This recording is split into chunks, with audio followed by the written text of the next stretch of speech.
বাড়িতে ওটস আর কলা থাকলে এইভাবে কেকটা বানিয়ে দেখতে পারেন। কেকটা তো অনেক বেশি নরম তুলতুলে স্পঞ্জি হয় আর খেতেও অনেক বেশি ভালো হয়।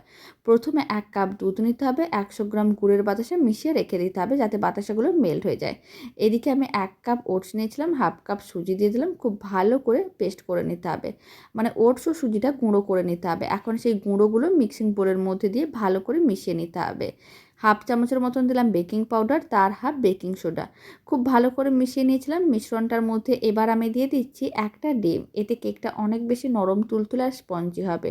ডিমটাও খুব ভালো করে মিশিয়ে নেওয়ার পরে এখন কলা দুটো নিয়ে এইভাবে স্লাইস করে দিয়ে দেবো। এতে কলাগুলো এরকমই স্লাইস হয়ে থাকবে, কেকটা দেখতেও ভালো লাগবে, খেতেও ভালো লাগবে। কেকের মিশ্রণটাকে কেক টিনের মধ্যে দিয়ে দিতে হবে। কড়াইটাকে আগে থেকে গরম করে রেখেছিলাম। কড়াইয়ের মাঝখানে একটা স্ট্যান্ড বসিয়ে তারপরে কেকের পাত্রটি রেখে দিতে হবে। আর ঢাকনা দেওয়ার পরে ছিদ্রটাকে বন্ধ করে দিতে হবে। 40 মিনিট লো ফ্লেমে এইভাবে কেকটাকে বেক করে নিতে হবে। তাহলেই রেডি হয়ে যাবে দারুণ স্বাদের ওটসের কেক, যা বানানো যতটাই সহজ, খেতেও ভীষণ ভালো হয়। ছোট থেকে বড় যে কেউ পছন্দ করবে। আপনারা চাইলে বাচ্চাদের স্কুলের টিফিনেও এইভাবে কেক বানিয়ে দিতে পারেন। আগের দিন বানিয়ে রাখলে পরের দিন ব্রেকফাস্টে দেওয়া যায়।